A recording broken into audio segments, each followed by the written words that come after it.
Bonjour à toutes et à tous. Aujourd'hui, nous sommes le dimanche 5 avril 2020, 96e jour de l'année. Il reste 270 jours pour finir l'année en beauté. 14e, nous sommes toujours dans la 14e semaine. Le 5 avril, nous fêtons Sainte-Irène. Pour les fêtes du jour, les fêtes à souhaiter, le dicton du jour, les conseils jardinage, je t'invite à aller voir sur mon site nadiapayard.com et à partager cette page. Merci par avance. La carte du jour s'intitule Le film et est issue du jeu de cartes Les portes de l'intuition. Le film, c'est le moment de sortir des rêves de votre cinéma personnel pour entrer dans la réalité de la vie. Allez-y, prenez les choses en main avec courage.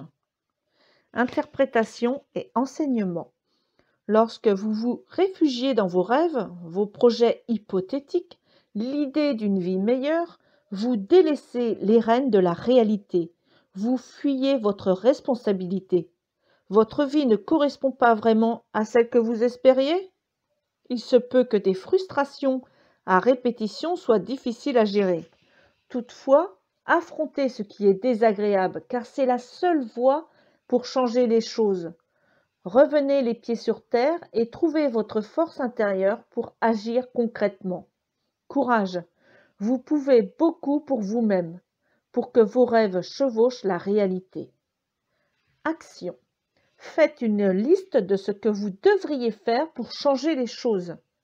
Quel est le premier acte à réaliser pour commencer à agir concrètement?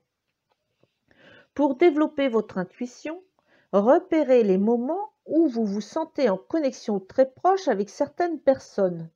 En leur présence, il vous arrive peut-être des expériences de télépathie qui sont anecdotiques, mais qui montrent combien vous savez vous mettre au diapason d'autrui.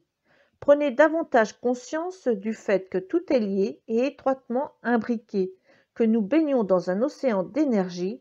C'est comme si la vie faisait partie d'un grand plan que l'intuition peut percer à jour.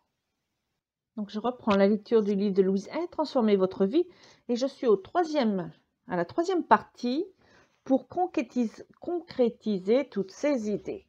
Chapitre 10. Les relations. Toutes mes relations sont harmonieuses. On pourrait croire que notre vie entière se compose de relations. Nous sommes en relation avec tout. Maintenant même, vous êtes entré en relation avec ce livre, avec mes concepts et avec moi.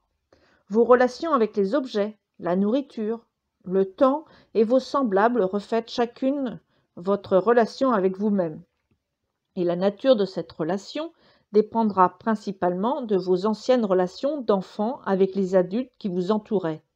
La manière dont ces adultes réagissaient envers nous correspond souvent à notre manière de réagir, positivement ou négativement.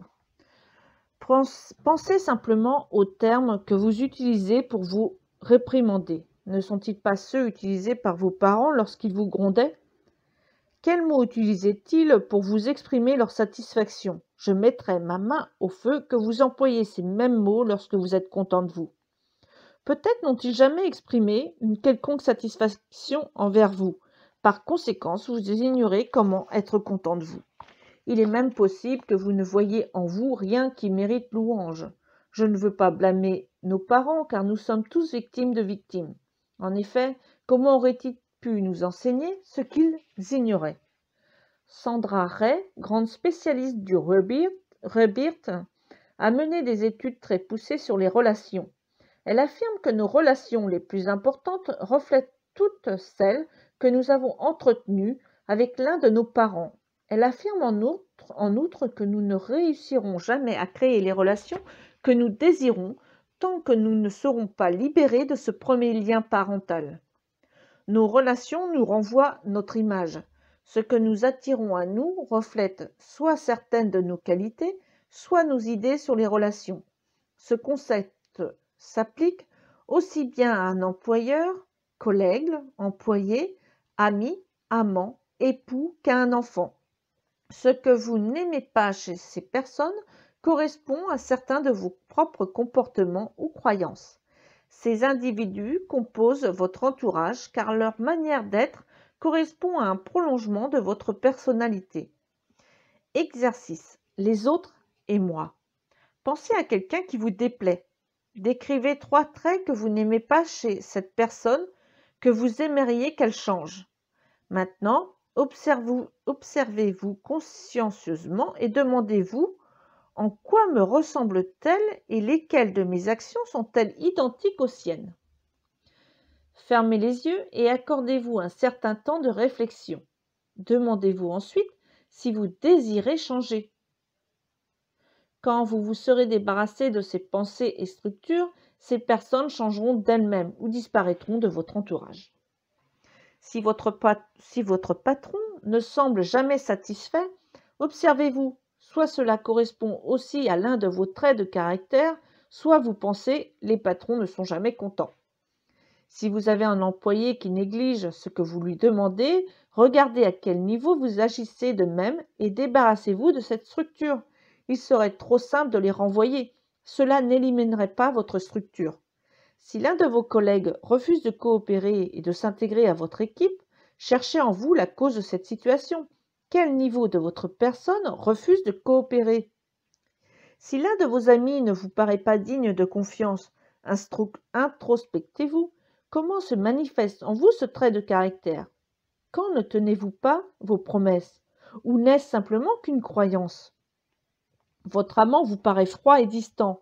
Cherchez s'il existe en vous une croyance acquise par l'observation de vos parents qui vous pousse à croire que l'amour est un sentiment que l'on ne montre pas. L'attitude de votre conjoint vous agace et vous paraît insupportable. Consultez une fois encore les croyances originaires de votre enfance. L'un de vos parents avait-il des comportements agaçants? En avez-vous aussi?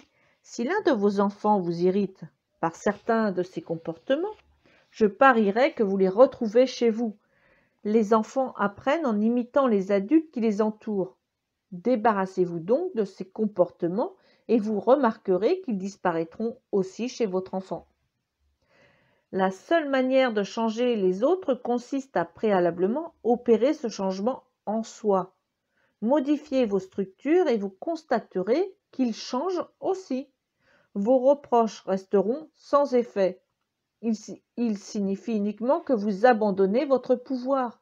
Gardez ce pouvoir, car sans lui, nous n'évoluerons pas et demeurerons des victimes impuissantes. Fin de la lecture. Prends bien soin de toi et de tes proches et je te souhaite une très belle, une merveilleuse, une magnifique fin de journée dans la joie et la bonne humeur et je te dis à demain.